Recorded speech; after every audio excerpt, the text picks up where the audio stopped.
பொறுக்கி பையன்னு சொல்றதுக்கு உனக்கு திராணி இல்ல. நீ என்ன சொல்ற? ஸ்ட்ராங் ஆயிரு, கவலைப்படாது மைனர் குஞ்சு. நீ அட்வான்ஸ் புக்கிங்ல இன்னும் நிறைய பண்ணலாம். உனக்கு என்ன கவலை? நாங்க இருக்கிறோம் பேக் போனா. மனம் துவண்டு விடாது, சமூகத்துல செருப்படி விழத்தான் செய்யும்.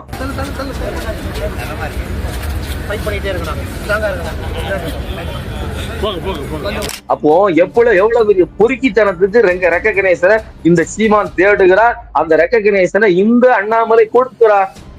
அந்த செஞ்சோத்து கடன் தான். சீமான் அண்ணன் எதாச்சியாக இந்த கல்யாண நிகழ்வை பார்க்கும் பொழுது ஒரு வார்த்தை சொன்னா, தைரியமா இருங்க, உங்க அரசியல் பாதையில் நீங்க போய்கிட்டே இருங்க அப்படின்னு. முதலமைச்சர் கொஞ்சம் கூட யோசிக்காம 2 நிமிஷத்துல 10 பொய் சொல்றாரு. இந்தியும் சமஸ்கிருதம் திணிக்கிறா சொல்றாரு. அப்படி ஒண்ணு இல்லவே இல்லை அப்படின்னு சொல்லி அண்ணாமலை ஏதோ ஒரு டேட்டாவை எடுத்து போட்டுக்கிறா சொல்றாரு. அதை எப்படி புரிஞ்சுது? அது அதிகாரப்பூர்வமாக டேட்டா சொல்லுது.